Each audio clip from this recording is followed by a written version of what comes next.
বাংলাদেশের কাছে সুবর্ণ সুযোগ পাকিস্তানকে হোয়াইট ওয়াশ করা ওয়ানডে ক্রিকেটে। আগামীকাল থেকে শুরু হচ্ছে Dutch Bangla bank ODI series.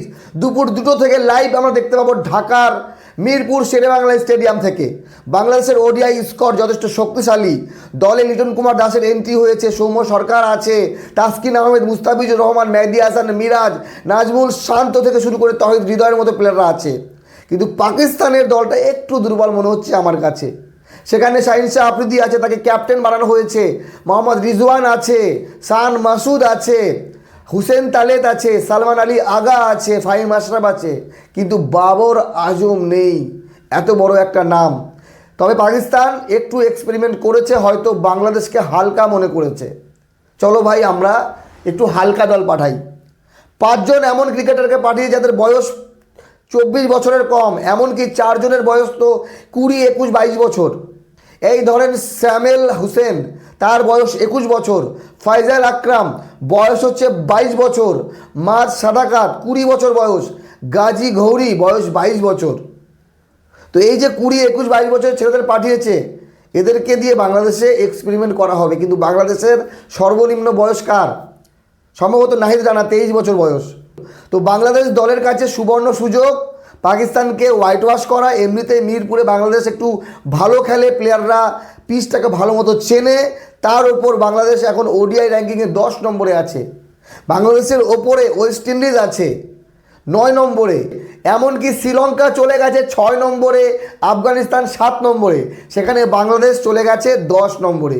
নিজেদের র্যাঙ্কিংটাকে বাড়াতে হবে।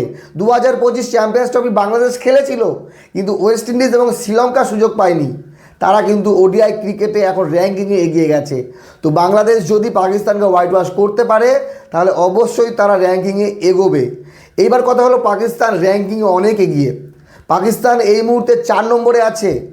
এমনকি পাকিস্তান এবং বাংলাদেশের হেড টু হেড যদি বলি, তাহলে পাকিস্তান অনেক এগিয়ে, অনেক। 39টি ম্যাচ খেলেছে পাকিস্তান এবং বাংলাদেশ সামনাসামনি ওডিআই ক্রিকেটে, আর বাংলাদেশ মাত্র 5টি ম্যাচ জিতেছে, সেখানে পাকিস্তান 34। যদি আমরা দেখি বাংলাদেশ এবং পাকিস্তানের ম্যাচ কন্টেস্ট তো হয়, কিন্তু শেষ মুহূর্তে অনেক ম্যাচ বাংলাদেশ হেরে যায়। তো মিরপুরে হয়তো বাংলাদেশ এই ভুলটা করবে না।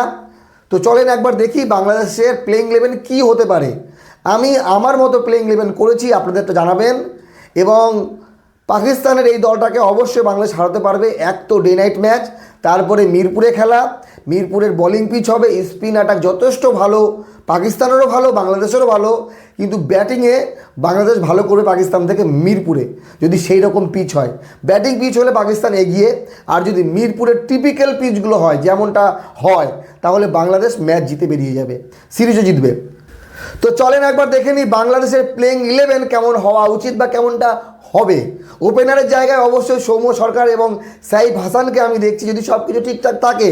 কারণ গত সিরিজ ওয়েস্ট ইন্ডিজে এগেনস্টে ওপেন করতে নেমে এই দুজন ভালো ব্যাটিং করেছিল, কিন্তু তানজিদ তামিম কোন জায়গায় খেলবে সেটা আপনারা অবশ্যই কমেন্ট করে জানাবেন। যদি 3 নম্বরে নামে, তাহলে 4 নম্বরে নাজমুল শান্ত, 5 নম্বরে লিটন কুমার দাস, 6 নম্বরে তৌহিদ হৃদয়, তারপরে 7 নম্বরে মেহেদী হাসান, মিরাজ। দুর্দান্ত স্ট্রং ব্যাটিং হচ্ছে বাংলাদেশের। তারপরে রিশাদ হোসেন, তাসকিন আহমেদ, মুস্তাফিজুর রহমান এবং শরীফুল ইসলাম। এই হচ্ছে প্লেইং 11। আর যদি স্পিনার এক্সট্রা খেলাতে লাগে, তাহলে অবশ্যই তানভীর ইসলাম। তো বাংলাদেশের যে ব্যাটিং বোলিং সব জায়গায় ওকে আছে, শুধু ভালো খেলতে হবে, তাহলে পাকিস্তানকে হারানো সম্ভব। পাকিস্তানের ব্যাটিং কিন্তু ভালো। যদি ব্যাটিং পিচ হয়, তাহলে পাকিস্তান অনেকটা এগিয়ে যাবে। কিন্তু যেরকমটা পিচ মিরপুরে হয় বাংলাদেশের পক্ষে যায়, সেই রকম হলে পাকিস্তান পারবে না বাংলাদেশের কাছে। আপনাদের মতামত জানাবেন। তবে প্রথম ম্যাচ জেতা অনেক বড় ভাইটাল বিষয়। প্রথম ম্যাচ জিতলে তাহলে হোয়াইট ওয়াশ গল্পটা আসে, বাংলা ওয়াশের গল্পটা আসে। আপনাদের মতামত জানাবেন। বাংলাদেশকে র্যাঙ্কিং ভালো করতে হবে, 2027 বিশ্বকাপের আগে প্রস্তুতি নিতে হবে। আর নিজের ঘরের মাটিতে এই রকম সিরিজ খেলা, এর থেকে ভালো প্রস্তুতি কিছু হতে পারে না। ভালো থাকবেন সবাই, ধন্যবাদ।